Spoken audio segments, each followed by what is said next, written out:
Ada musim durian ya, sakit. Iya. Oke, kita mulai yang pelajaran ini. Udah bisa dimulai semuanya? Udah? Sakinah? Udah? Oke. Hari ini Hikmah? Oke. Izin.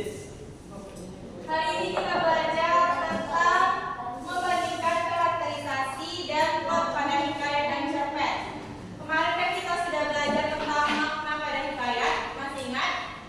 Ini kita membahas tentang kata-kata arkais, ingat kan? Nah, selanjutnya kita bahas membandingkan karakterisasi dan plot pada hikayat dan cerpen.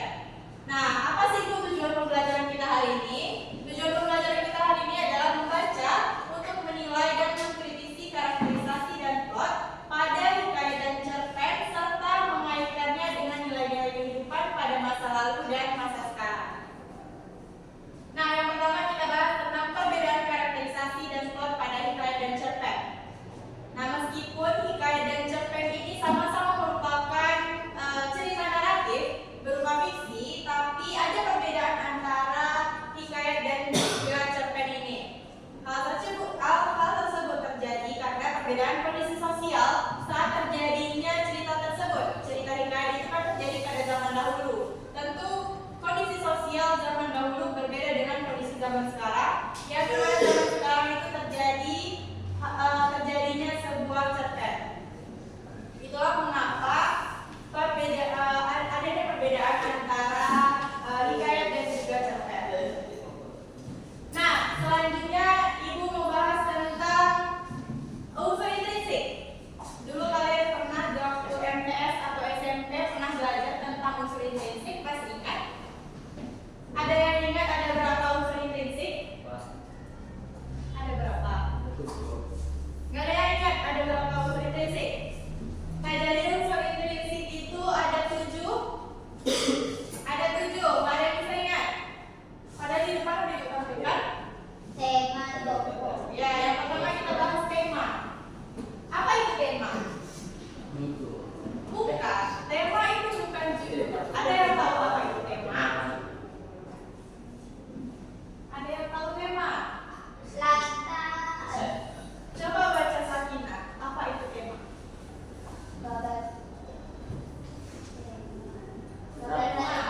Topik atau pesan-pesan yang ingin disampaikan oleh pengarang dalam sebuah karya. Seperti cerita Cerita atau film. Oke, jadi tema bukan Judul. bukan judul. Singkatnya begini, tema itu adalah tentang apa cerita itu diceritakan. Kalian pernah dengar cerita Malin Kundang? Nah, Malin Kundang itu bercerita tentang apa? Anak yang Anak yang durhaka. Itu dia tema dari Malin Kundang, anak yang durhaka. Selanjutnya yang kedua, unsur intrinsik yang kedua, tokoh dan penokohan.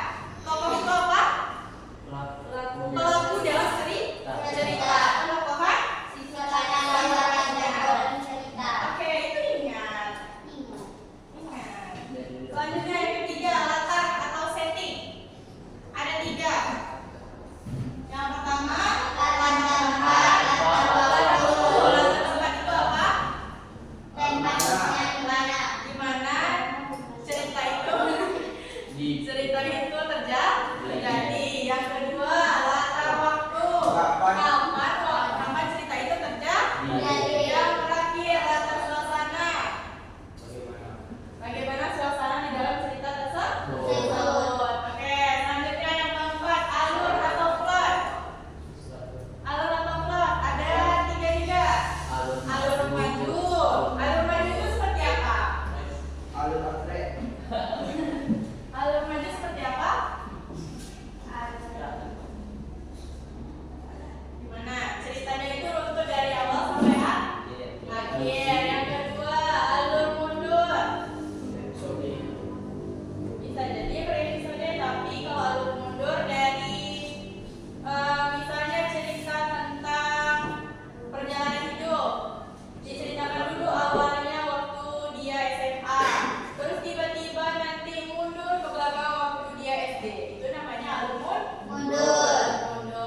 Ryan bisa menjelaskan Ryan nilai budaya itu bagaimana Ryan?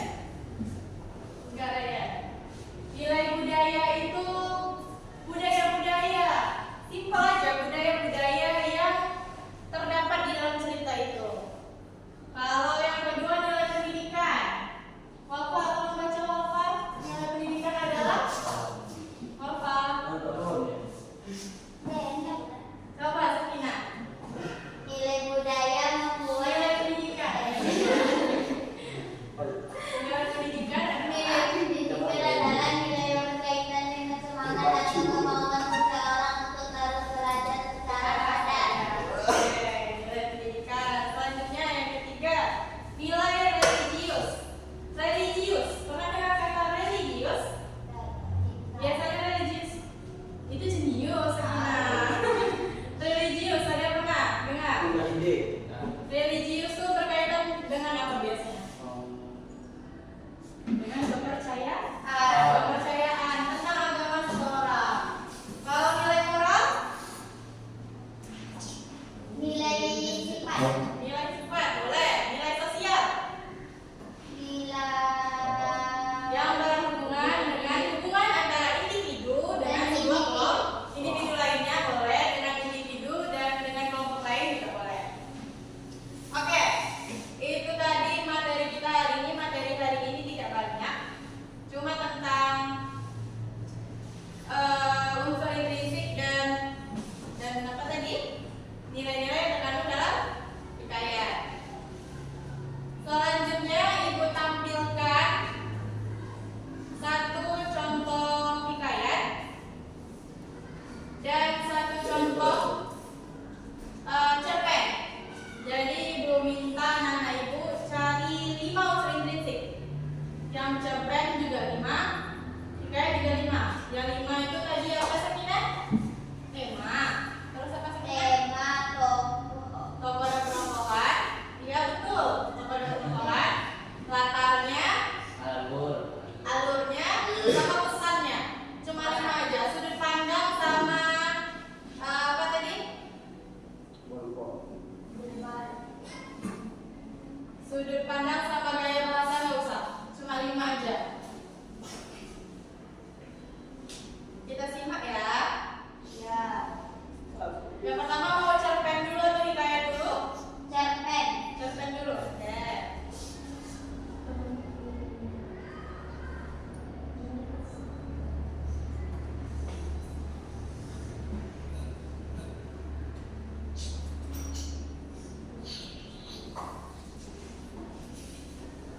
Semuanya simak ya.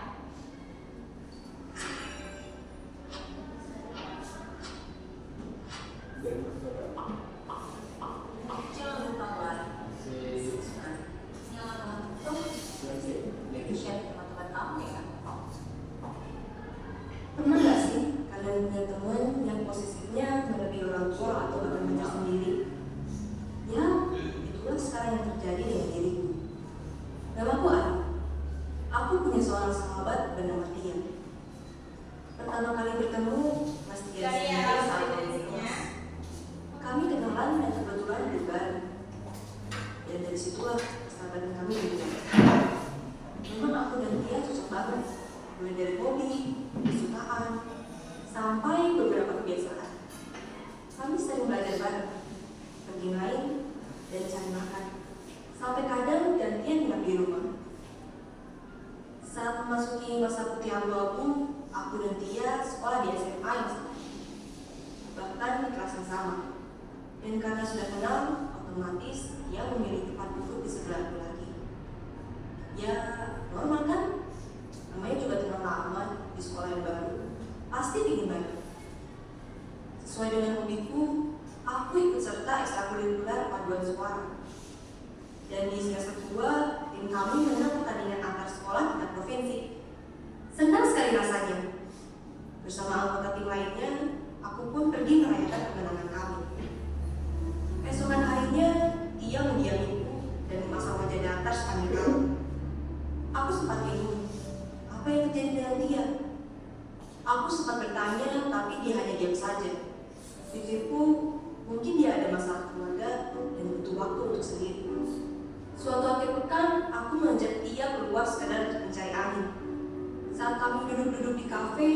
Aku memintanya bercerita kenapa akhir-akhir ini dia berubah dan tidak mau berbicara denganku. Aku sangat kaget mendengar penjelasannya. Dia marah karena aku tidak memberitahu dan mengajaknya merayakan kemenangan tim paduan suara kami. Bagiku ini tidak masuk akal. Aku menjelaskan ke dia bahwa aku tidak mengajaknya karena ekstrakurikuler kami berbeda. Dan itu hanya perayaan untuk anggota tim paduan suara saja. Aku meyakinkan dia bahwa aku tidak melupakannya dan sama sekali tidak ada pikiran untuk mengucilkannya. Dia tersenyum dan kembali ke sifat asalnya yang cerewet dan ceria. Bulan-bulan berikutnya berjalan normal. Aku dan dia ngobrol, belajar, dan jalan bareng. Sampai suatu hari, kelas kami dibagi untuk aktivitas kelompok study tour. Karena diputuskan dengan sistem undian, aku dan dia masuk ke kelompok yang berbeda. Dia bersikeras ingin tukar undian agar aku dan dia bisa satu kelompok. Aku heran dan mengatakan bahwa ini kesempatan bagus untuk menjadi lebih dekat dengan teman-teman lain di kelas. Dia masih tetap ngotot, tapi akhirnya menyerah karena Pak Guru bilang keputusan undian adalah final dan tidak bisa dirubah. Jujur saja aku lega, rasanya bisa bernafas. Namun sejak kejadian itu, aku mulai menyadari bahwa sikap dia padaku ternyata tidak normal. Dia selalu minta ditemani kalau butuh kamar kecil. Makan siang mau selalu bersamaku. Pulang sekolah jika bisa selalu nongkrong kemanapun aku pergi. Dan selalu agak mencibir jika aku bersemangat menceritakan teman yang baru aku kenal. Karena aku sangat sibuk dengan kegiatan paduan suara dan urusan keluarga pada saat yang sama. Di kelas aku hanya menyapa dia singkat karena terburu-buru harus pergi. Dan malam pun aku tak sempat membahas chat atau teleponnya. Dia marah besar denganku, bahkan sering menyindirku secara langsung dan lewat akun sosmednya. Apa teman sejati datang saat putus saja? Sombong ya sekarang? Atau bahkan sampai berlirik, kehadiranmu musiman seperti durian. Aku sudah berusaha menjelaskan pada dia, tapi dia terus saja marah denganku. Pikirku, loh, kok kamu jadi seperti orang pacaran? Dan aku pihak yang selingkuh. Aku terus bersabar untuk mengajak dia berbicara.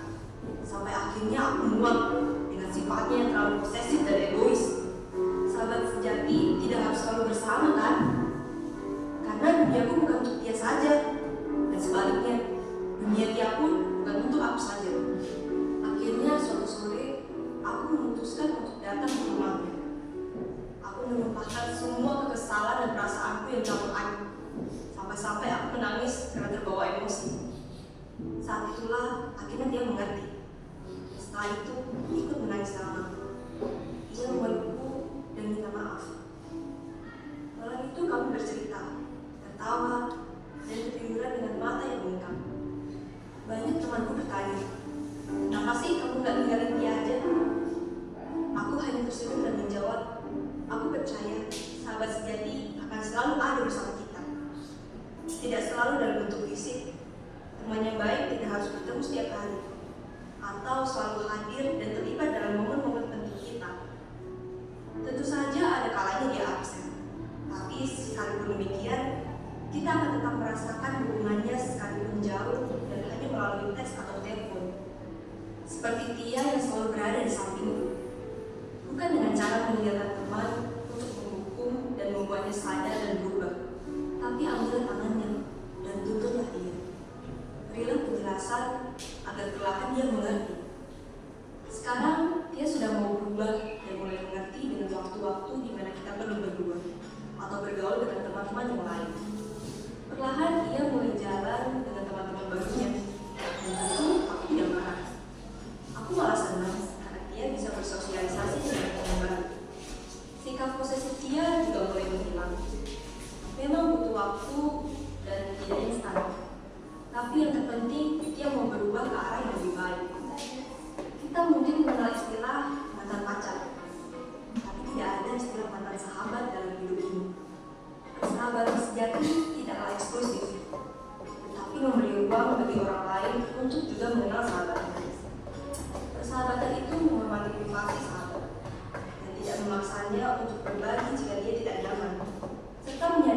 bahwa seorang sahabat adalah pribadi unik dengan keragaman tidak bisa kita seragamkan. Sahabat sejati akan selalu hidup dalam hati kita, sejauh apapun jarak fisik yang merintangi. Karena persahabatan sejati adalah saling mendukung dan mengerti dalam perjalanan kita bersama menuju kedewasaan.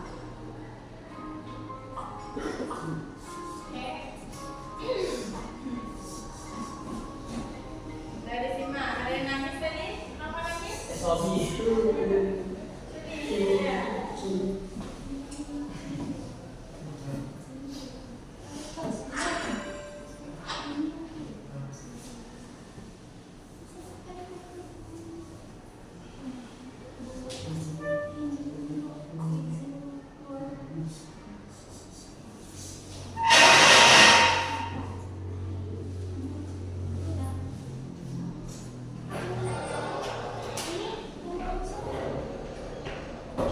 Udah, semuanya? Tadi udah menyimak cerpen, cerita pendek. Ada yang bisa menyebutkan apa tema dari cerpen yang sudah kalian baca tadi? Temanya boleh, sahabat sejati. Temanya sahabat sejati. Yang kedua, tokoh dan penokohannya. Tokohnya siapa aja? Iya, penokohan dia bagaimana? Ya, dia posesif. Terus, siapa lagi tokohnya? Suka cemburu. Itu masih dia. Terus tokoh yang kedua? Ayu. Gimana penokohan Ayu? Sabar. Terus? Pintar, boleh. Ada lagi tokohnya? Ayu sibuk ya, sampai melupain dia. Oke, boleh. Ada lagi tokohnya? Ada lagi tokoh yang lain? Enggak, cuma dua aja. Dua aja. Tokoh penokohan juga, tema juga. Latarnya? Latarnya apa? Latar tempat ada di sekolah, di kafe, di rumah. Latar waktunya? Pagi, siang, kadang. Boleh. Suasananya? Iya. Terus? Itu aja? Campuran dulu suasananya. Apa lagi? Tema udah. Tokoh penokohan udah, latar udah. Lagi? Lagi? Kalau pesannya apa? Kalau pesannya apa?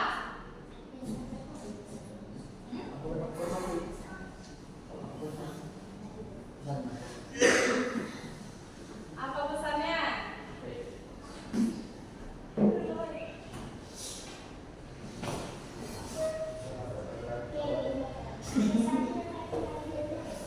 Iya, boleh. Apa pesannya? Sahabat adalah kawan. Iya. Kawan juga adalah sahabat. Ini buat ada. Dan juga tidak Sahabat sama itu? dengan sahabat.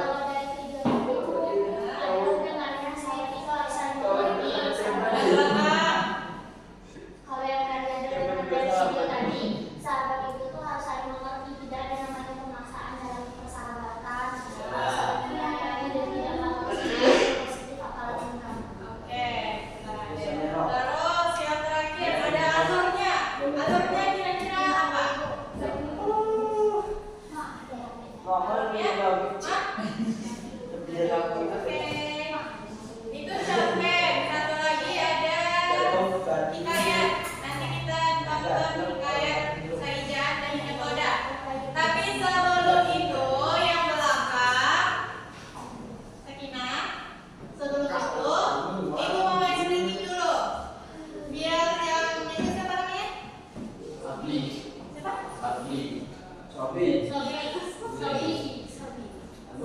Sakti. Biar aktif. Apli nggak ngobrol lagi, ibu mau minta kalian berdiri dulu semuanya. Berdiri semuanya.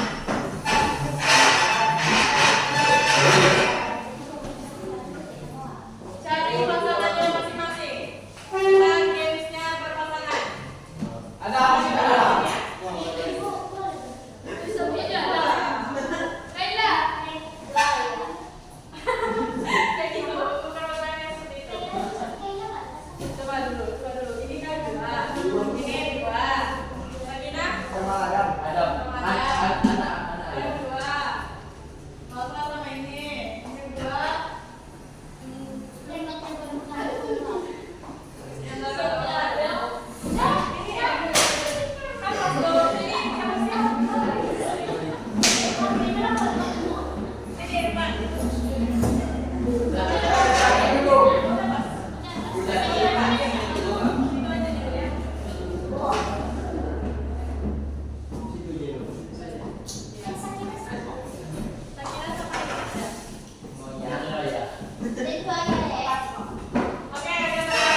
Kita stop dulu ya.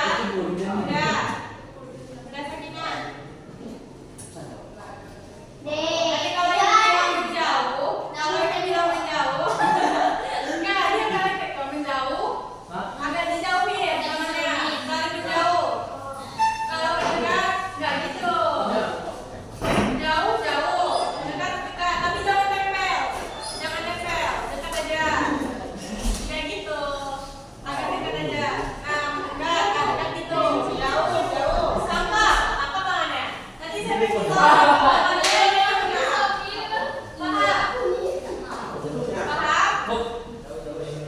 Udah, dari kita mulai?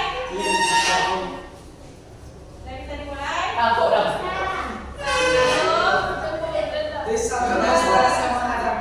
Diam dulu suaranya. 1, 2, 3. Menjauh. Menjauh. Mendekat. Mendekat. Jauh. Dekat. Dekat.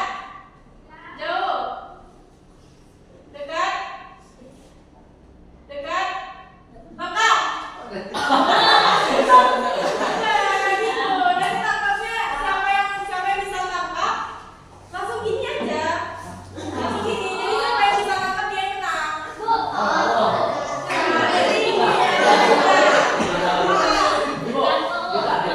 Iya, tangkap. Udah,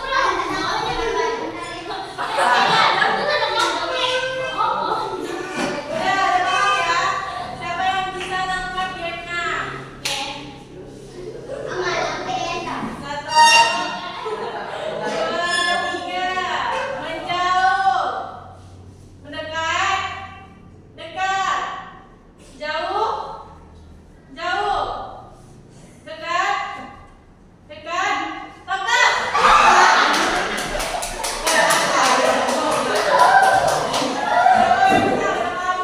kali lagi.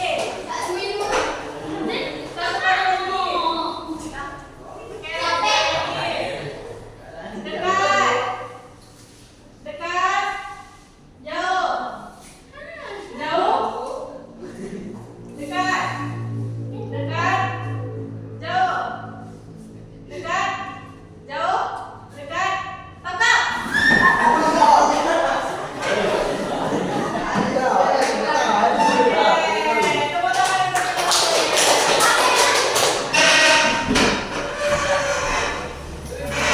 Lanjut ke video yang kedua, yaitu tentang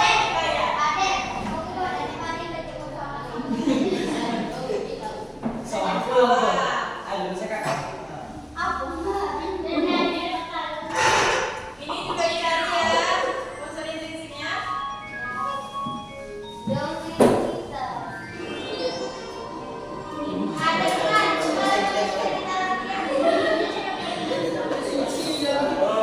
Ketika yang cerita lama. Hikayat Sa'ijan dan ikan soda. Kisah dari Kalimantan Timur. Ajaran salah satu pulau yang terletak di perairan Kalimantan Selatan. Pulau ini juga dengan nama Pulau Sep. Pulau ini masuk ke dalam wilayah Kabupaten Kota Baru. Semuanya diam, biar dengar suaranya. Pulau lainnya yang setara, Pulau Halimun atau Pulau Laut, juga memiliki kisah mengenai asal-usulnya. Bagaimana ceritanya? Mari kita simak bersama dalam kisah berikut ini. Pada suatu hari, ada seorang sakti mandraguna yang bernama Datuk Makhluk. Datuk Makhluk mempunyai keinginan memiliki sebuah pulau sebagai tempat bermukim bagi keturunannya kelak. Untuk memenuhi keinginannya tersebut, Datuk Makhluk berdoa kepada Yang Maha Kuasa dengan cara bertapa di tengah laut. Datuk Makhluk bertapa siang malam. Ketika siang hari, cuaca sangat panas dan membuat tubuh Datuk Makhluk mandi keringat. Pada malam hari, cuaca berubah menjadi sangat dingin. Tubuh Datuk Makhluk menggigil. Namun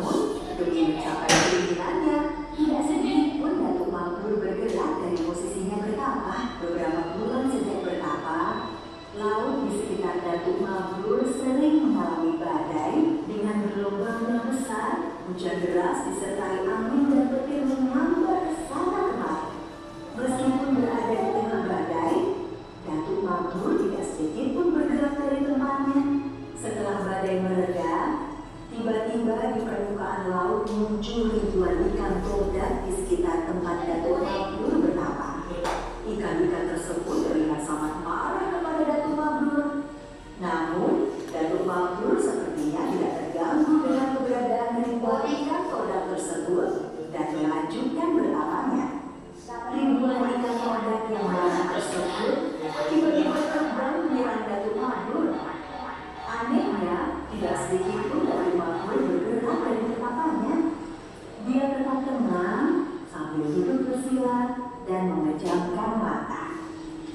Sementara itu, seekor ikan todak yang berukuran paling besar menyaksikan ribuan ikan todak lainnya tidak mampu menyerang Datuk Mabrur. Ikan todak yang paling besar tersebut pun sangat marah.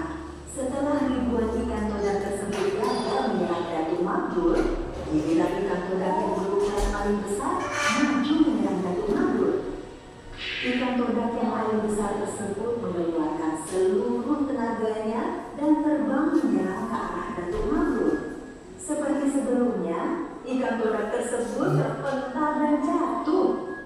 Datuk Mabrur membuka matanya dan melihat ikan todak yang sedang menggelepar kesakitan di depannya. Kamu ini kenapa? Dan kenapa mengganggu letak aku? Hai petapa, ketahuilah, semenjak kau bertapa, laut yang biasanya tenang ini menjadi sering mengalami badai. Kami yang biasanya hidup tenang menjadi terganggu dengan kehadiran. Kamu belum menyebutkan ikan jenis apa? Kami ini Kartona. Masa betapa sakti sepertimu tidak tahu tentang ikan tona? Maafkan aku, baru kali ini aku bertemu ikan seperti kalian. Dan kamu pasti pemimpin dari ikan-ikan ini ya? Ya, benar sekali. Kamu boleh memanggilku dengan sebutan Raja Ikan Tona. Tapi kamu ini sebenarnya siapa? Apa sih tujuanmu bertahan di sini? Tujuanku bertapa di sini adalah untuk meminta kepada Yang Maha Kuasa agar memberiku sebuah pulau. Apa? Sebuah pulau? Ya ampun, untuk apa kamu meminta sebuah pulau? Pulau tersebut akan kujadikan sebagai tempat tinggal untuk anak keturunanku kelak. Sebuah pulau? Ah, dasar manusia. Memang sukanya merepotkan umat hewan. Begini ya, Petapa Sakti, kami akan membuat kamu sebuah pulau. Kami lihatlah, aku dan semua rakyatku terluka akibat perbuatanmu. Sembuhkan kami semua, dan sebuah pulau akan kami buatkan untukmu. Apa kamu setuju? Baiklah, aku setuju. Datuk Mabrur berdiri dan dengan tongkatnya menyembuhkan semua ikan todak yang terluka. Nah, sekarang tunggulah di sini. Aku dan rakyatku akan membuat kamu sebuah pulau. Sebagai raja dari umat ikan, aku akan Setelah berbicara kepada Datuk Mabrur, Raja Ikan Todak